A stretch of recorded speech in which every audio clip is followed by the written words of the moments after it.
All right, so what? So a guy who was giving me grief last night on Twitter, and I think he does a blog too. His name's Patrick Holden. Patrick, thanks for joining the program. How are you, sir? I'm good, Mike. How are you? All right, go ahead. What? Now, you had a beef with me last night about my lazy narrative on Alexander Semin. What was it? My beef with him is just I think that he gets an unfair shake, and I think a lot of it, and I don't really find any of it to be supported by any kind of statistics, and whenever I challenge people, and it's never supported by anything. It's just like people are very vague about their criticism of him, and I think it a lot of times has a lot more to do with his personality. He's not a fiery personality. He's more of an introverted guy, and I think he gets an unfair shake because of that, and not necessarily because of what he actually does on the ice. That's fine, but if in his heart is heart, the guy would have some regret about some of the desire he's shown over the last 5 years. Certainly not the last few months, because he's been probably the team's most valuable player. I mean, over the last 5 years, he's been, goals per game, he's top 10 or 15 in the league. I mean, does he ever regret? I'm sure he does.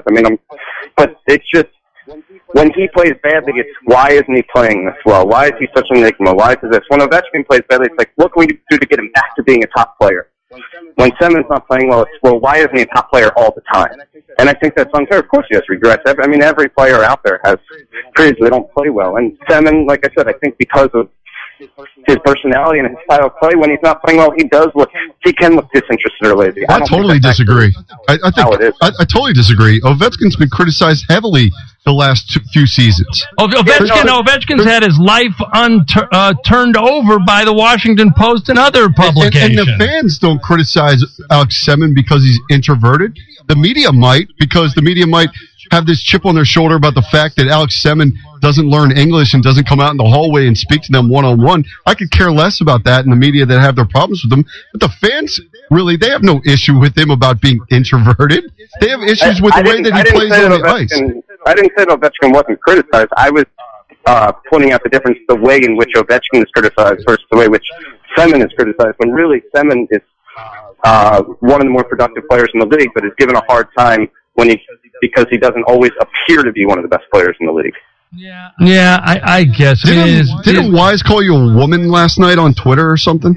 Yeah, he did. Yeah, absolutely. No, I said he was Semin's mom. I said thank you, Mrs. Semin. Like you were pumping up Alexander Semin as if you were related to him. I wish I were. I wish I had those genes. So I'd be, a heck of a hockey player. Yeah, you still wouldn't be able to speak English. All right. Well, it's 140 characters. You know what? He actually does speak English, and he doesn't let anybody know. Did you know that? Sure. Yeah, you can see him talking to his teammates on the ice. Yeah, but yeah, 140 characters or less. You can't get what you mean. You can't get what you say.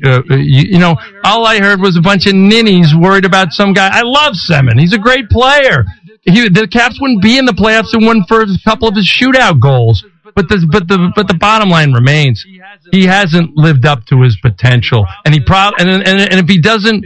If this team doesn't get to the Eastern Conference Finals or better, he probably won't be here next season. I guess I just don't know what potential that is then. Yeah. Seeing as the guy, since the Lockout, he's got more goals per game than some pretty prolific goal scorers. I think. Well, that might be true in the first 4 years of his career. There's no question about that.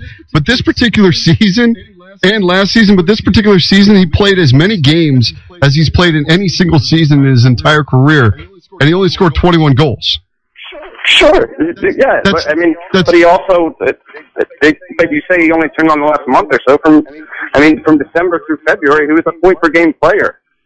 I believe the season starts in October. Just correct me if I'm wrong. What's that? He does. But you guys have said to go back a month. We can go back way more than that. Well, that's fine, but 3 seasons ago, in 09 and 10, he had 84 points. The past 2 seasons, he had 54 apiece in each season. Okay, that's a tremendous drop-off.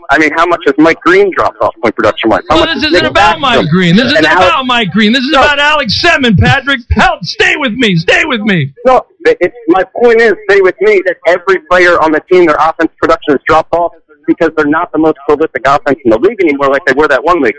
Like they were that 1 year. If you want to take that 1 year and compare it to that, sure, but why don't you compare it instead to other players and the percentage of points that they've gotten in the year since as well. That's a much more fair way to assess it. I don't know what Green's injury status has been last year. I know what it's been this year.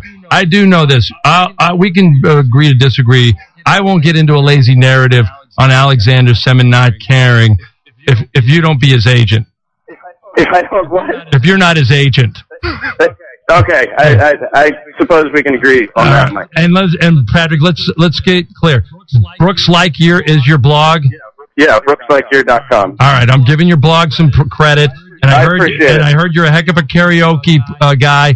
And so the bottom line is, when Karaoke gets going for me in 2 months, I would love you to come out and perform for us. I'll be there. All right, thank you, sir. All right, Mike. Thanks for having me. All right, good stuff. See, you can disagree all you want. Alex Semin wouldn't. The Cats wouldn't be in the playoffs right now for not Semin. But my big beef is, I think he could have been better over the last 5 years.